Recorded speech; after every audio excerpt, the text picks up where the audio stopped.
ನಮಸ್ಕಾರ ಕರ್ನಾಟಕ. ನಾನು ನಿಮ್ಮ ರವಿ ಮಡಿಕೇರಿ. ಬೆಳಬೆಳಿಗ್ಗೆ ಬೇಗ ಎದ್ದು ಬಿಸಿನೀರು ಕಾಯಿಸ್ಕೊಂಡು ಅದನ್ನ ಪಟ ಅಂತ ರೆಡಿ ಮಾಡಿ ಕುಡಿದು ನಾನು ಹೊರಟೆ ವರ್ಕೌಟ್ ಮಾಡಲಿಕ್ಕೆ ಅಂತ ಹೇಳ್ಬಿಟ್ಟು 75 ಹಾರ್ಡ್ ಡೇಸ್ ಚಾಲೆಂಜಲ್ಲಿ ಇವತ್ತು ಬಂದು ಡೇ 2.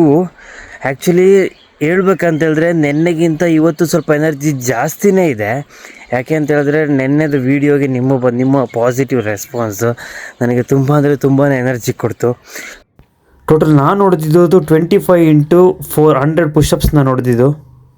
ಸೊ ಪಟ್ಟಂತ ರಿಟರ್ನ್ ಬಂದು ಬ್ರೇಕ್ಫಾಸ್ಟ್ನ ರೆಡಿ ಮಾಡಿಕೊಂಡು ನಾನು ಫ್ರೆಶ್ ಅಪ್ ಆಗಿ ನೆಕ್ಸ್ಟ್ ಡ್ಯೂಟಿಗೆ ರೆಡಿಯಾಗಿ ಬೆಳಗಿನ ತಿಂಡಿನ ನೀಟಾಗಿ ಸೆಟ್ ಮಾಡಿ ತಿಂದು ರೆಡಿಯಾಗಿ ನಾವು ಹೊರಟೆ ಡ್ಯೂಟಿ. ಸೊ ಮಾರ್ನಿಂಗ್ ಸೆಷನ್ ಇಲ್ಲಿಗೆ ಮುಗೀತು. ಇನ್ನು ನಾನು ಟೈಮ್ ಆಯ್ತು, ಇನ್ನು ಡ್ಯೂಟಿಗೆ ಹೊರಟೆ. ಸೊ ಸಂಜೆ ಮತ್ತೆ ಕಾಣೋಣ. ಇವತ್ತು ಸ್ವಲ್ಪ ಬೇಗ ಬಂದೆ, ಹಾಗೆ ಇವಾಗ ಸ್ವಲ್ಪ ಜಿಮ್ಮಿಗೆ ಸ್ವಲ್ಪ ಬೇಗ ಹೋಗಿ ಸ್ವಲ್ಪ ಜಾಸ್ತಿ ಟೈಮ್ ಸ್ಪೆಂಡ್ ಮಾಡ್ಬೋದು. ನೆನೆ ಸ್ವಲ್ಪ ಕಮ್ಮಿ ಆಯಿತು ವರ್ಕೌಟು, ಅದನ್ನು ಇವತ್ತು ಹೋಗಿ ಚೆನ್ನಾಗಿ ಮ್ಯಾಚ್ ಮಾಡೋಣ ಜಿಮ್ಮಲ್ಲಿ.